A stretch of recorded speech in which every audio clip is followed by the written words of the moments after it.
ஆனி பெருந்திருவிழாவை முன்னிட்டு நெல்லையப்பர் அருள் தரும் காந்திமதி அம்மன் திருக்கோவிலில் இன்றைக்கு ஆசியாவிலேயே மிக உயரமான தேரான இந்த திருத்தேர் 519வது தேரோட்டமாக இன்றைக்கு வெகு விமர்சையாக சிவசிவா என்ற கோஷத்தோடு நம்முடைய தமிழ்நாடு சட்டப்பேரவை தலைவர் மதிப்பிற்குரிய அண்ணன் அப்பாவு அவர்களும் முன்னாள் சட்டப்பேரவை தலைவர் அருமை அண்ணன் ஆவுடையப்பன் அவர்களும் இந்த தொகுதியினுடைய நாடாளுமன்ற உறுப்பினர் ராபர்ட் புரூஸ் அவர்களும் இந்த மாவட்டத்துடைய எங்கள் மாவட்ட செயலாளர் சட்டப்பேரவை உறுப்பினர் அண்ணன் வகாப் அவர்களும் நண்பர் சட்டப்பேரவை உறுப்பினர் ரூபி மனோகரன் அவர்களும் மாவட்ட ஆட்சித்தலைவர் சுகுமார் அவர்களும் தம்பி ஜெகதீஷ் அவர்களும் நம்முடைய பாரதிய ஜனதா கட்சியினுடைய இந்த தொகுதியினுடைய சட்டப்பேரவை உறுப்பினர் நயினார் நாகேந்திரன் அவர்களும் எங்கள் திருக்கோயிலுடைய இணை ஆணையாளர் அன்பிற்கினிய கவிதா பிரியதர்சினி அவர்களும் சீர்மிகு சிறப்பான ஏற்பாட்டில் இன்றைக்கு திருத்தேர் துவக்கி வைக்கின்ற வைபவத்தில் கலந்து கொள்வதில் உள்ளபடியே மகிழ்ச்சியும் பெருமையும் அடைகின்றோம்.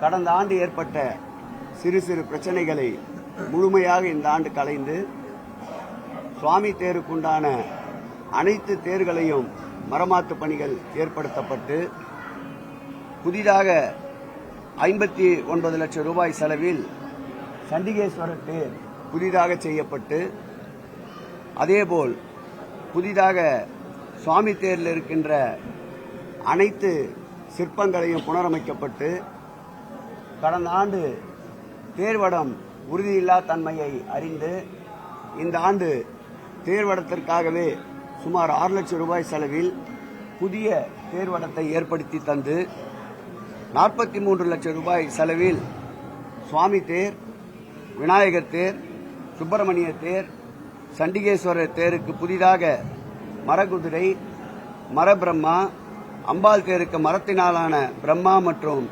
மரையாழியும் செய்யப்பட்டிருக்கின்றது.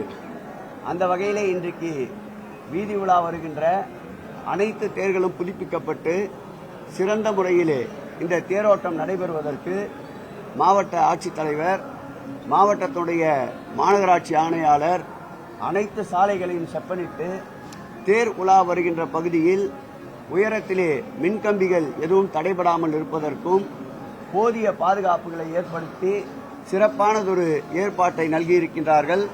எந்த ஆண்டும் இல்லாத அளவிற்கு இந்த ஆண்டு சிறப்போடு இந்த தேர்பவனி நடைபெறும் என்பதை தெரிவித்துக் கொள்கிறோம். இந்த தேருக்கு மட்டுமல்லாமல் திராவிட மாடல் ஆட்சி ஏற்பட்ட பிறகு சுமார் 75 கோடி மதிப்பீட்டில் 130 திருக்கோயில்களுக்கு 134 மரத்தேர்கள் செய்கின்ற பணி நடந்திருக்கின்றன. இதில் 70% மரத்தேர்கள் தேர்கள் பக்தர்களுடைய நேர்த்திக் கடனுக்காக வீதி உலா விடப்பட்டிருக்கின்றது. அதேபோல் மரத்தேர்களுடைய மரமாத்து பணி என்று எடுத்துக்கொண்டால் சுமார் 19 கோடி செலவில் 72 திருக்கோயில்களில் 75 திருத்தேர்கள் மராமாத்து பணி நடந்திருக்கின்றன. முன்பொரு காலத்தில் சொல்லுவார்கள், மன்னர் ஆண்ட காலத்தில் முல்லைக்கு தேர் கொடுத்தான் பாரி என்று, மயிலுக்கு போர்வை கொடுத்தான் பேகன் என்று. நம்முடைய திராவிட மாடல் ஆட்சியில் தேர்கள் வெயிலிலும் மழையிலும் நினையக்கூடாது என்பதற்காக மாண்புமிகு தமிழக முதல்வர் அவர்கள் 30 கோடியை இதற்காக ஒதுக்கீடு செய்து 197 திருத்தேர் பாதுகாப்பு கொட்டைகளை அமைத்த ஆட்சி திராவிட மாடல் ஆட்சி என்பதை இந்த நேரத்தில் பெருமிதத்தோடு தெரிவித்துக் கொள்கிறோம். இந்த ஆட்சி ஏற்பட்ட பிறகு 31 கோடி ரூபாய் செலவில் 5 தங்கத்தேர்கள் செய்கின்ற பணி நடந்து கொண்டிருக்கின்றன. அதில் அருள்மிகு பெரியபாளையத்தம்மன் பவானி அம்மன் கோவிலில் தங்கத்தேர் பக்தர்களுடைய நேர்த்திக் கடனுக்கு அர்ப்பணிக்கப்பட்டிருக்கின்றது. அதேபோல் இந்த ஆட்சி ஏற்பட்ட பிறகு சுமார் 9 புதிய வெள்ளித்தேர்கள் 29 கோடியே 77 லட்சம் ரூபாய் செலவில் பணிகள் நடைபெற்றுக் கொண்டிருக்கின்றன. அதில் அருள்மிகு திருத்தணி தணிகை முருகனுக்கு உண்டான வெள்ளித்தேர் பக்தருடைய நேர்த்திக் கண்ணுக்கு ஒப்படைக்கப்பட்டிருக்கின்றது. அருள்மிகு மண்ணடியிலே அமைந்திருக்கின்ற காளிகாம்பாள் திருக்கோயிலில் ராஷ்டிரபதி சிவாஜி அவர்கள் வழிபட்ட அந்த திருக்கோயிலுக்கு வெள்ளித்தேர் பக்தர்களுடைய பயன்பாட்டிற்கு அர்ப்பணிக்கப்பட்டிருக்கின்றது. தொடர்ந்து இந்த 7 திருக்கோயில்களிலும் முடிந்த அளவிற்கு இந்த ஆண்டின் இறுதிக்குள்ளாக பக்தர்களுடைய தேவைக்காக நேர்த்திக்கடனுக்காக வெள்ளோட்டம் விடப்படும் என்பதை மகிழ்ச்சியோடு தெரிவித்துக் கொள்கிறேன். மேலும் புதிய தேர்கள் நம்முடைய வேலூர் மாவட்டத்திலே இருக்கின்ற எல்லையம்மன் திருக்கோயிலுக்கு 1 கோடி ரூபாய் மதிப்பீட்டில் புதிய வெள்ளித்தேர்கள் செய்யப்பட்டு வருகின்றன. ஓடாத திருத்தேர்கள் பல மாவட்டங்களில் 150 ஆண்டுகளுக்கு மேலாக இருக்கின்ற தேர்கள், 100 ஆண்டுகளுக்கு மேலாக இருக்கின்ற தேர்கள் என்று அந்த வரிசையில் கிட்டத்தட்ட 8 திருக்கோயில்களில் 150 ஆண்டுகளுக்கு மேலாக ஓடாமல் இருந்த திருத்தேர்களை ஓட்டிய பெருமை மாண்புமிகு தமிழக முதல்வர்களை சாரும். இன்றைக்கு கூட பெரிய திருத்தேர்கள் என்று 3 மாவட்டங்களில் இந்த தேர் பவனி நடைபெறுகின்றன. கண்டமாதேவி திருத்தேர் என்பது 18 ஆண்டுகள் தடைபட்டிருந்த அந்த தேரை கடந்த ஆண்டு அனைத்து சமூகத்தினரையும் ஒருங்கிணைத்து மாண்புமிகு முதலமைச்சர் அவர்கள் எப்படி ஓடாமல் இருந்த திருவாரூர் ஆழித்தேரை ஓட்டிய பெருமை மாண்புமிகு முத்தமிழறிஞர் மறைந்தும் மறையாமல் வாழ்கின்ற கலைஞரை சாருமோ, அதுபோல் மன்னாதி மன்னன் எங்கள் மாண்புமிகு தமிழக முதல்வர் ஆட்சியில் ஓடாமல் இருந்த கண்டமாதேவி திருத்தேர் 2வது ஆண்டாக இன்றைக்கு தேர் வீதி உலா வர இருக்கின்றது. அனைத்து சமூகத்தினை ஒருங்கிணைத்து அந்த தேர் பவனியும் இந்த நேரத்தில் துவக்கப்பட்டிருக்கும் என்பதை பெருமையோடு தெரிவித்துக் கொள்கிறேன்.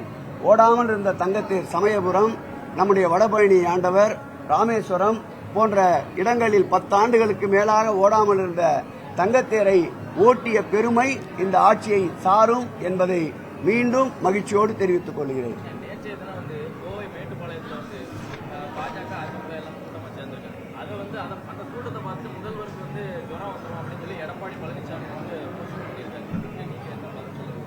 காய்ச்சலிலே பல வகை காய்ச்சல் உண்டு. தற்போது அவர்களுக்கு ஏற்பட்டிருப்பது 2026ஆம் ஆண்டு விஷக்காய்ச்சல் ஏற்பட்டிருக்கிறது அவர்களுக்கு.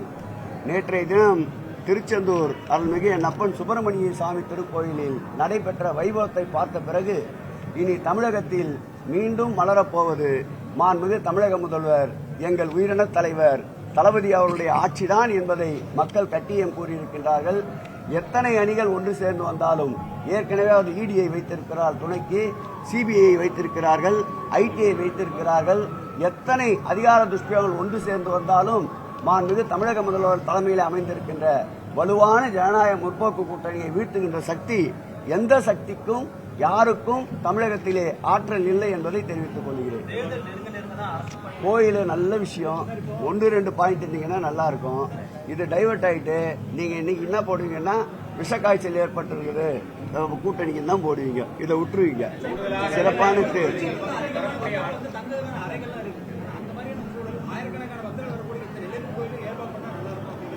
நாங்கள் பக்தர்கள் தங்கும் விடுதியை கட்டப்போனால் திட்டமிட்டு சங்கிகள் நீதிமன்றத்திற்கு சென்று தடைகளை வாங்குகிறார்கள். பல்வேறு சட்ட போராட்டத்திற்கு பிறகுதான் பல சூழல்களை நாங்கள் ஏற்படுத்தி கொண்டிருக்கின்றோம். திருச்செந்தூர் அருள்மிகு சுப்பிரமணிய சாமி திருக்கோயிலுக்கு கூட ஒரே பிரச்சனைக்காக 3 முறை உச்சநீதிமன்றத்தை அணுகுகிறார்கள். மதுரை பெஞ்சில் ஒரே பிரச்சனைக்காக 3 முறை நீதிமன்றத்தை அணுகுகிறார்கள். யார் அந்த உங்க குடும்பங்களுக்கான நேரத்தை 6லிருந்து 7 மணிக்கு ஒத்துக்கொள்கிறோம் என்று கையொப்பமிட்டாரோ அவரே நீதிமன்றத்திற்கு செல்கிறார். அந்த நேரம் சரியில்லை 12 மணிக்கு என்று. ஒருவர் தேவையான முன்னேற்பாடுகள் இல்லை என்று செல்கிறார். ஒருவர் முழுமையாக குடமுழுக்கு பணிகள் முடியவில்லை என்று செல்கிறார். அத்தனை சட்ட போராட்டங்களையும் வென்று நேற்று முருகனுக்கு அரோகரா என்ற கோஷம் விண்ணை பிளந்தது இந்த திராவிட மாடல் ஆட்சியில். அப்படி தடைகள் பல உண்டென்றால் தகத்தெறிகின்ற திடந்தோள்கள் எங்கள் முதல்வருக்கு உண்டு.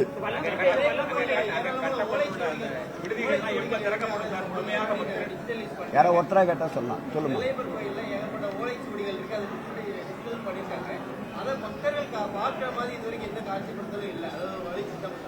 இந்த ஆட்சி ஏற்பட்ட பிறகுதான் இந்து சமய அறநிலைத்துறையில் ஓலைச்சுவடுகள் பாதுகாப்பு மற்றும் ஓலைச்சுவடுகளில் இருக்கின்ற அந்த எழுத்துக்களை பதிவிறக்கம் செய்கின்ற பணியை மாண்புமிகு முதலமைச்சர் அவர்களே நேரடியாக இந்து சமய அறநிலைத்துறைக்கு வந்து துவங்கி வைத்திருக்கின்றார். 1.5 லட்சம் குறுநை ஓலைகள் போன்றவற்றை எடுத்திருக்கின்றோம். அது படியிறக்குகின்ற பணிகள் நடைபெற்றுக் கொண்டிருக்கின்றது. ஒட்டுமொத்தமாக அந்த ஓலைச்சுவடிகளை ஒரு மாவட்டத்திற்கு ஒரு இடங்கள் என்று அந்தந்த மாவட்டத்தை சார்ந்த ஓலைச்சுவடிகளை கண்காட்சியாக அமைக்க திட்டமிட்டிருக்கின்றோம். கூடிய விரைவில் மக்கள் பயன்பாட்டிற்கு மக்கள் பார்த்து செல்கின்ற அளவிற்கு அந்த ஏற்பாடுகள் நடைபெறும்.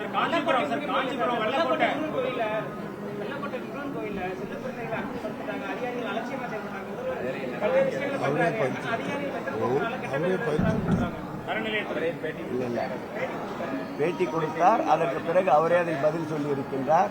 நேற்றோடு முடிந்துவிட்டது. இதுவும் கடந்து செல்வோம். நேற்றைக்கே இது குறித்து திருச்செந்தூரில் கேள்வி எழுப்பினார்கள். பதில் சொல்லிவிட்டோம்.